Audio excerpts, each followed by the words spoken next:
Hola, muy buenas tardes. Ustedes saben que ayer se registraron las elecciones en México, las más históricas, según lo dicen varios portales de noticias, y para ello, y porque esas elecciones son bastante importantes, vamos a conversar con Natalia Matamoros de la página Espalante y también del Instituto Mexicano de la Radio. Ella es reportera allí, ella tiene muchísimo tiempo en este país y ayer pues te vimos, bienvenida Natalia, cubriendo todo lo que significó este proceso electoral, que como repito es importantísimo para Venezuela, no solo sobre la política de nuestro país, sino que allá en México también hay una gran cantidad de migrantes venezolanos, ya residenciados como es tu caso, y también en tránsito. Bienvenida Natalia, ¿qué nos puedes decir del día de ayer? Muchísimas gracias, Yasmin. Muchísimas gracias, pues, por este espacio, por permitirme, pues, estar en tu programa. Fíjate, en la jornada es importante señalar este aspecto, la campaña política antecesora de la jornada electoral estuvo muy marcada por la violencia. Esto es algo muy importante que hay que destacar. Según cifras de la Secretaría de Seguridad Ciudadana, hubo 22 muertes de aspirantes a candidatos. Sobre todo estas muertes se dieron en el interior del país, en las zonas donde hay conflictos armados y sociales, y que obviamente gobernadas por grupos violentos como Michoacán, en Guerrero, en Oaxaca, en esas poblaciones, ¿no? Que están controladas por grupos armados y también por el narco. Es importante destacar eso. Sin embargo, pese a las probabilidades de violencia que estaban, de hecho, porque hubo un despliegue de seguridad bastante importante, más de 200.000 funcionarios de seguridad, 27.000 en casillas y otros tantos, más de 200.000 patrullando, haciendo labores pues de seguridad, Guardia Nacional, policías federales.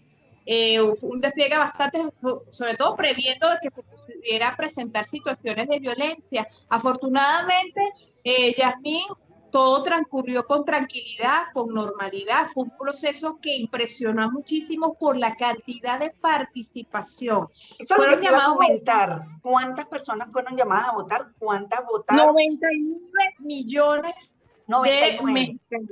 99. Ya el proceso se había abierto días antes para, de manera también digital y para los que están en el exterior. Estamos hablando que hay como 40 millones de mexicanos fuera, la mayoría pues residenciados en los Estados Unidos y en otras regiones, en otros países, pero fue un proceso masivo, nunca se había visto, de hecho yo conversando con electores, nunca se había visto tanta participación, o sea, eran manzanas que no les importa porque ahorita estamos viviendo un, un periodo también de cambios climáticos donde hay unas temperaturas muy fuertes. En los estados fronterizos hay temperaturas de 45 grados, 40, 45 grados. Acá en el centro del país, en la Ciudad de México, sobre los 34, 35 grados, estas temperaturas y la gente no le importó. Mira, iban con niños, personas de la tercera edad, en muletas, en bastones, en sillas de ruedas. Fue una jornada de verdad histórica, como lo bien puede llamar, y también por la cantidad de cargos que están en juego. Que Claro, pero están en antes juego. de que son más de 20.000. Pero fíjate, es histórico en cuanto se ubicó la participación entre 58 y 60, que es el margen que le dan a la presidenta. Sí, sí. De Pero hecho, hasta puede superar, pudo superar una participación, se puede decir, de hasta el 70%. claro, pero entonces la gente votó por la izquierda. La ¿Cómo gente votó manejamos por ese izquierda. tema? ¿Cómo Bueno, manejamos ese este, tema? Y sobre todo, sí, ¿cómo se sienten los venezolanos a esta hora? sí, bueno, Claudia Sheinbaum, es obviamente representante morenista de la izquierda bueno, de López Obrador. Para nadie es un secreto que López Obrador ha tenido muy buena relación con el régimen de Nicolás Maduro.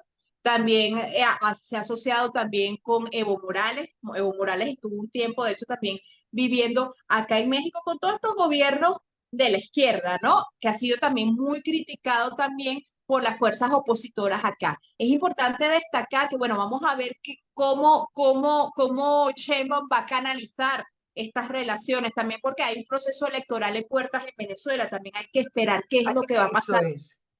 en Venezuela, ¿no? porque no nos podemos adelantar. Lo que sí es que ha habido, bueno, la victoria de Sheinbaum ayer fue una victoria muy contundente, muy aplastante, nos ¿Era recuerda cantada? ¿Era muchísimo. cantada? Era cantada, sí, ya se sabía, pero no había tanto margen. Fíjate tú que las encuestadoras serias de acá, los grupos encuestadores acá, daban un margen, sí, un margen amplio de 20%, pero superó, o sea, llegó 30%, superó más de 5 millones de votos, imagínate, a su tutor que es López Obrador. O sea, fue algo donde también la oposición, las fuerzas opositoras, que era la coalición PRI, PAN y PRD, que son los partidos acá de tradición, acá en México, quedaron aplastados. Y eso nos recuerda mucho a los venezolanos lo que nosotros vivimos con Chávez en sus mejores tiempos. Eso era lo que te iba a decir. Con una oposición prácticamente anulada, una Anulada, izquierda totalmente fortalecida, un pueblo que definitivamente a través del voto le dio su confianza a esta primera mujer presidenta de México. ¿Qué pueden esperar en los venezolanos que están pues, tomando a México como tránsito hacia los Estados Unidos, huyendo, según sus propias palabras, porque lo hemos visto en todas las redes sociales, de lo que ocurre en Venezuela? ¿Cuál es tu y perspectiva? los ¿Qué venezolanos dijeron los están venezolanos ayer y qué están diciendo hoy? Bueno, lo que yo pude observar también por los grupos de venezolanos, que yo estoy metida en muchos grupos de venezolanos acá en México, eran también sus impresiones de terror, ¿sabes?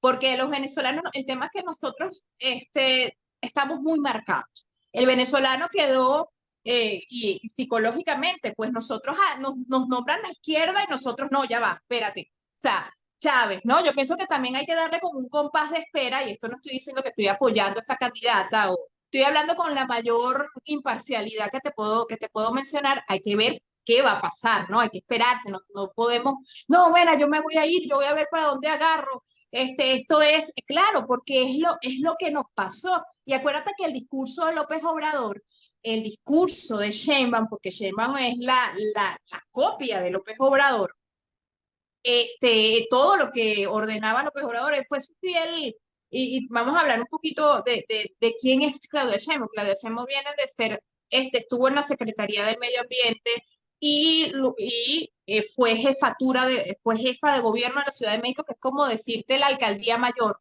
en Venezuela. Obviamente, una persona de mucha confianza de López Obrador y a quien López Obrador preparó durante todos estos 6 años para que ella fuera su sustituta, porque él sabía que ya no iba a repetir, Pero ¿no? entonces, Que de ya, acuerdo a lo que tú estás diciendo y en todo lo que hemos vivido con AMLO hasta este momento, no pareciera que va a haber un cambio de política, ¿no? Con no va a respecto haber a un cambio Venezuela. político y política migratoria, y te voy a hablar de la política migratoria en específico, ¿no? Que es la que también nos concierne a nosotros.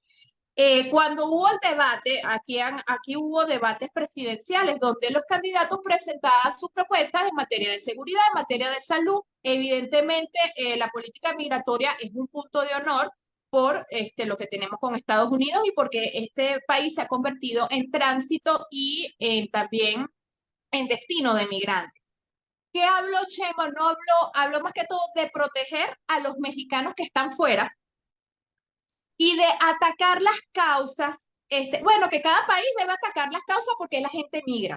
No habla de una política de apoyo para estas personas que están huyendo y que necesitan protección internacional. Bueno, menuda afirmación. ¿Entiendes? Entonces, hasta este Entonces, momento, eh, y cuándo asume ella y cuál es tu reflexión de lo que, aparte ya has dicho, que hay que esperar porque es muy pronto juzgar algo que no ha comenzado. ¿Qué expectativas tienes tú para la comunidad exacto. venezolana en este país con la izquierda que ganó? Sí, definitivamente de forma aplastante. ¿Qué está ocurriendo en Bueno, América Latina?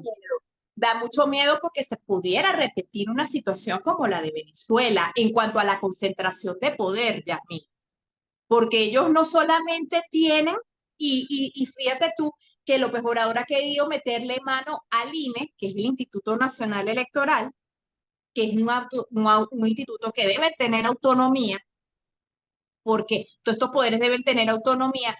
Entonces él tenía estas intenciones. Y si esta es su hija, Claudia Sheinbaum, puede repetir estas mismas intenciones, ¿no? Hay que ver también cómo se comportan los demás poderes. El tema es que, bueno, el Congreso es mayoría.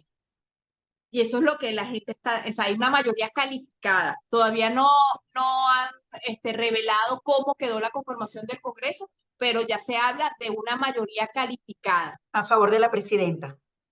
a favor de Morena, exactamente. Ellos tienen ya todo el poder en cuanto a leyes, en cuanto a gobernaturas, las gobernaturas que se estaban disputando, todas las ganó Morena, creo que salvo una.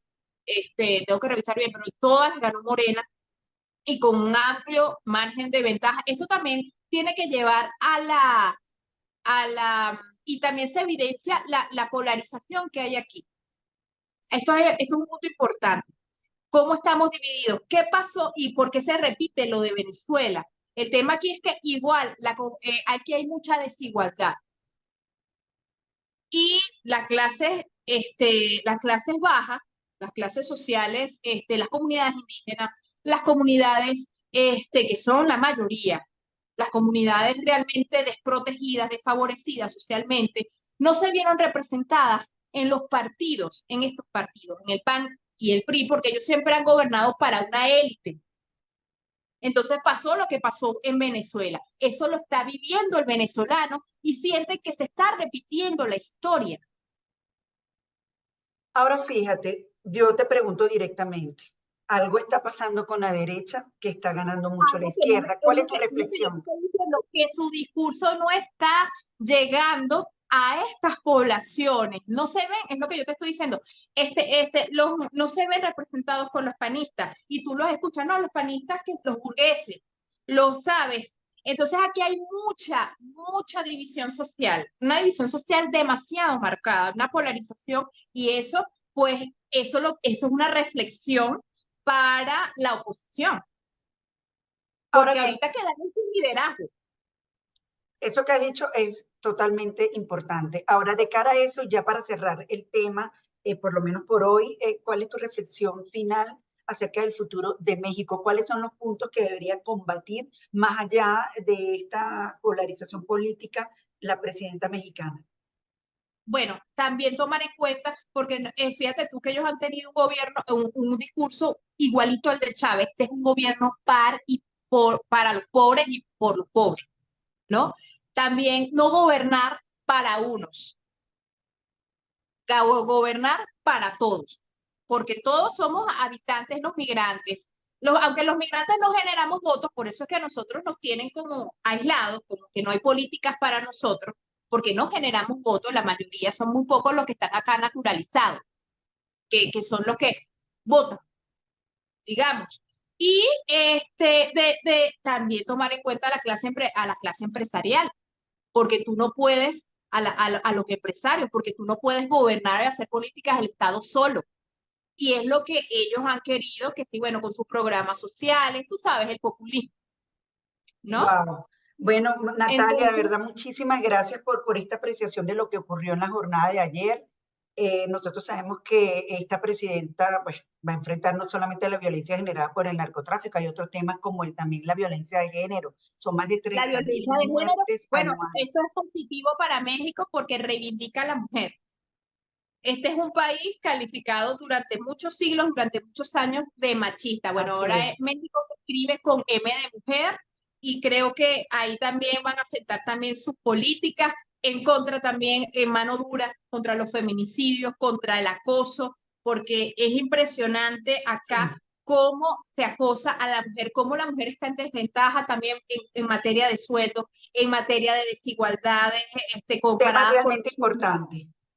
que es un tema importante y un tema que me imagino que ella le prestará también atención. Bueno, Natalia, de verdad que muchísimas gracias. Creo que la mayor preocupación de la comunidad migrante venezolana, así como lo eres tú, es qué va a pasar, por ejemplo, en tema migratorio, los albergues, cómo va a ser el paso en la frontera con los Estados Unidos, que ha habido mucha denuncia de trata, de Y desapariciones. pregunta Es y un pregunta temazo. por parte del Instituto Nacional de Migración, porque lo que más me sorprendió es que ninguno de los candidatos, no solamente Sheinbaum, sino también Xochitl Gálvez y Maynes, que quedó de tercer lugar, que es por Movimiento Ciudadano, es que en el debate donde ellos tenían que, no hablaron de la sustitución, de la destitución que debería tener el presidente del Instituto Nacional de Migración, que es el responsable. ¿Tú te acuerdas que el año pasado hubo una tragedia de 40 muertos en un incendio? Así es. Y eso era para destituirlo, para destituirlo Y sigue al frente del instituto. sigue al frente del Instituto Nacional de Migración, un organismo que está militarizado, cuando tú deberías ser controlado o ser representado por civiles. Están allí en puestos claves militares y obviamente tienen una política persecutoria y militarizada contra los migrantes. Esto es lo que ha hablado mucho también las ONG que han levantado informes sobre todo sobre este tipo de, o sea, cuántos integran militares que integran, que están en las filas pues de este instituto y que por eso es que actúan como actúan, por eso hay tanta corrupción en cuanto a extorsiones de migrantes, están también, hay muchos vinculados con los cárteles para los secuestros de los migrantes en la frontera, para quitarles dinero, para romperles los documentos y para ejercer todo este horror, porque los mismos migrantes que están de paso dicen, y no lo estoy inventando, me lo han dicho cuando voy a los campamentos migrantes a entrevistarlos, me dicen, mira, no, o sea, Darien es un paraíso en comparación con México, imagínate tú. Sí, no, y es que el tema tiene que estar dentro de la mesa de Latinoamérica, Tiene Colombia, Panamá, México, obligatoriamente porque más allá, no estamos hablando solamente de los migrantes venezolanos, no estamos hablando de muchos migrantes, pero de los una realidad haitianos. es que la primera fuerza migratoria viene de Venezuela. Bueno, gracias Natalia, de verdad, por darnos estos minutos de tu precioso tiempo para darnos sobre un tema que seguirá dando de qué hablar. Muchísimas gracias. Así, un abrazo, Yasmín. Un Muchísimas abrazo. gracias. Seguimos hablando por WhatsApp. Ajá.